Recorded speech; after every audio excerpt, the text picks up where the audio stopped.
ever since Leo's threats took hold on Tanya, and didn't report him to her parents. Leo continued to molest her whenever no one was at home. Whenever Amara was at home, she noticed her daughter had become silent. One evening, Amara went to Tanya's room and found her curled up on her bed, surrounded by crayons scattered across the floor. She went and sat beside her and asked, "Sweetheart, why are your crayons scattered on the floor, and why aren't you drawing?" Tanya shrugged, not looking up. "I don't feel like it." Amara tilted her head. "You love drawing. Did something happen?" "No," Tanya said quickly. "Nothing happened." Amara frowned, but decided not to push. "Okay, but you can tell me anything, all right?" Tanya nodded, still avoiding her mother's eyes. Weeks passed, and Tanya's behavior grew worse. She hardly talked to her parents, avoided her friends at school, and spent most of her time locked in her room. Amara noticed the huge change in her daughter, and worry weighed heavily on her heart. One night, as she and her husband lay in bed, she decided to bring it up. She said, "Honey, do you notice Tanya isn't herself anymore?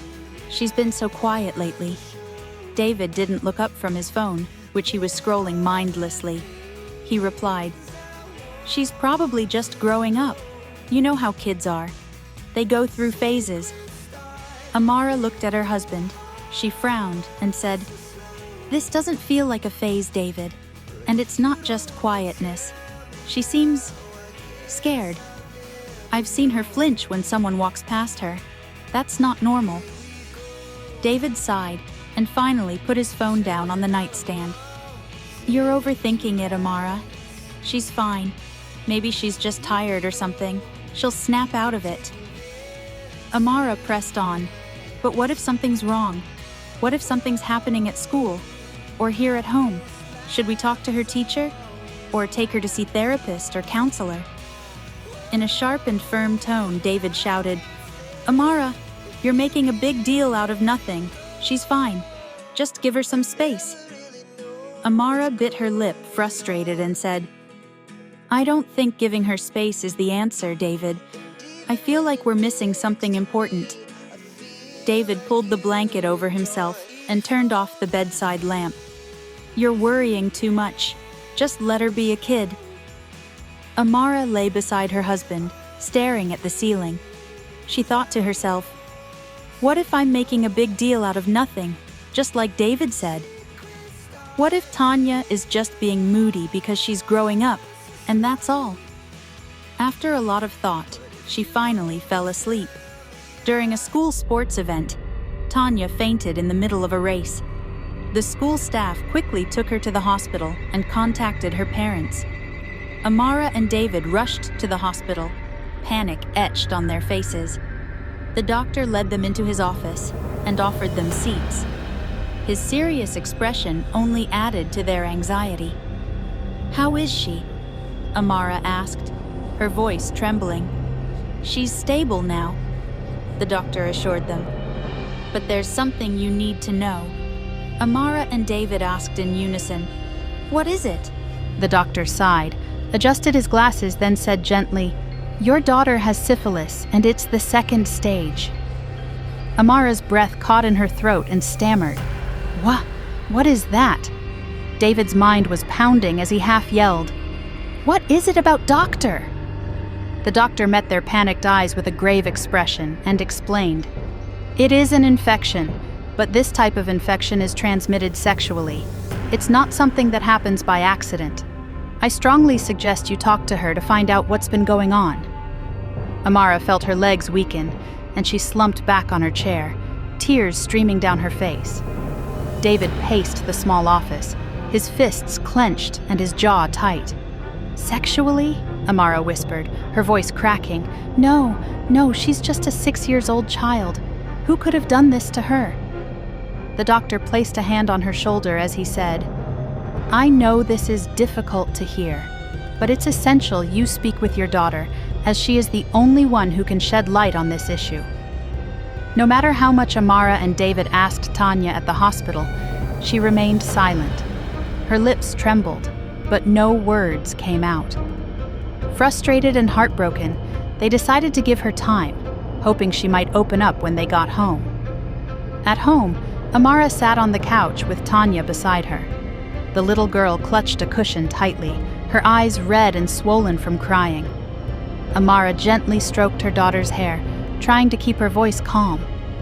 "Sweetheart," she began softly, "let's continue our conversation from the hospital.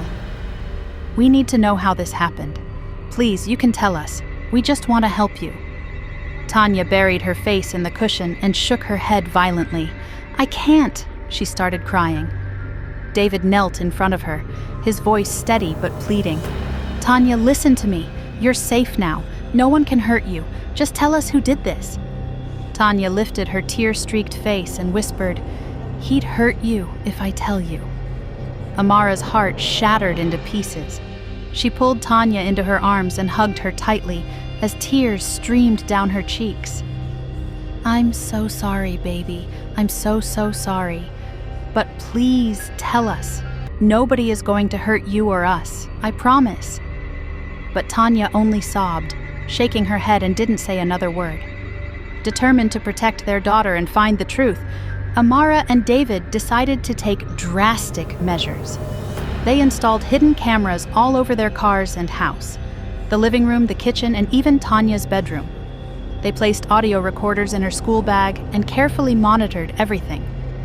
For 2 weeks, they watched and listened, desperate for answers. But nothing unusual happened, until one fateful day. Amara and David had both left for work, thinking it was just another ordinary morning. The house was quiet, with only Tanya and Leo inside. Leo entered Tanya's room and closed the door behind him. He leaned against the door with a sly grin spreading across his face and asked mockingly, "What's wrong with you? I overheard your useless parents asking you if you're hurt, and why are you always crying, huh?" Tanya shrank back, her body trembling. Leo stepped closer, his voice dripping with menace. "But thanks to your stars, you didn't say anything, because if you had, your parents would have paid the price. Do you understand me?" Tanya nodded quickly, tears streaming down her face. Leo smirked and pointed to her bed. "Now lie down, let's play our little game." "No!" Tanya screamed, her voice trembling with fear. "Please, I don't want to play again. Leave me alone. I promise I won't tell my parents. Please don't hurt me anymore." Leo grabbed her arm forcefully and began pulling at her clothes. Just then, the door burst open. Amara and David barged in with 2 police officers right behind them. "Let go of her!" David roared. His voice echoed through the room. Leo froze, his face pale with shock. Before he could react, Amara attacked him and started hitting him with all her strength. "How dare you!" she screamed, her voice breaking with anger and grief. "I trusted you with my daughter, and this is what you do? You're her nanny, for goodness sake. How could you?" The police officers quickly pulled Amara back and handcuffed Leo, who didn't even try to resist. Leo was dragged away, and Amara rushed to Tanya, who was curled up on the bed, sobbing uncontrollably. David knelt beside them, his hands trembling as he held Tanya's tiny hands. "We're so sorry, baby," he said, tears streaming down his face. "We didn't protect you, but we're here now.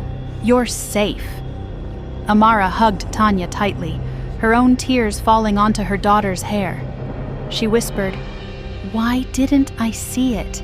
How could I have been so blind? I'm so sorry, my love. I promise, nobody will ever hurt you again."